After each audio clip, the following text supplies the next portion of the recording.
I'm almost embarrassed by what they've become as I take a flight from my old home to my new one on board an airline that used to be called the world's favourite airline. So I'm flying British Airways Club World today, their business class product, to see just what exactly has happened to them. I headed down to the gate where Heathrow Airport were proud to announce that only 69% of flights had left on time in the last month. We waited for about 10 minutes before they let us on board. I turned left into the business class cabin and was surprised to find it was in the new BA Club Suites configuration, which was pretty decent really. Welcome on board British Airways Boeing 787-10 Dreamliner. This is actually quite a nice product for BA, I have to say. You've got the closing door, you've got all the little cubby holes, you've got the controls here for the seat, which are quite nice. Big TV screen in front of us as well, and quite a comfy seat too that goes all the way into a flat bed. Bearing in mind this flight has cost me 1,500 quid.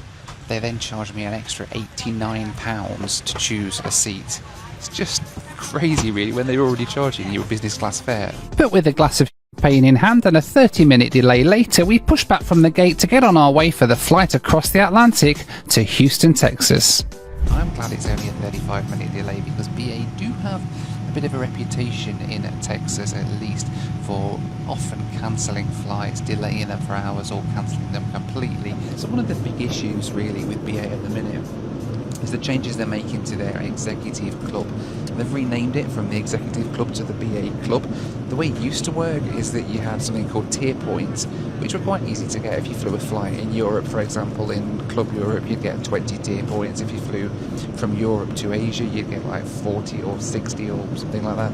And effectively now, to get your status with BA, you've got to spend money, and the more money you spend the more tier points you get, and you need a lot. I think to get gold status with BA now you need 20,000 tier points, which equates to spending £20,000 on flight tickets just to get gold status. 20 grand. So I've gone for the most British meal I could on the plane today. I've gone for the shepherd's pie. The starter wasn't very British, it was a burrata, which was quite nice. So this is shepherd's pie made from real shepherds. Oh, it's nice. It's a taste of England. Very decent. BA now cut back a lot of the meal services that you get. It makes it more cost effective for the airline. And one thing that hasn't changed though with BA that I'm quite grateful for is the customer service you get when you're on board is pretty nice.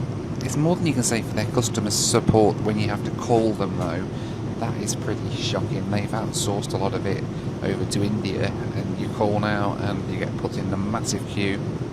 You speak to people who don't really understand what they're doing with the job necessarily.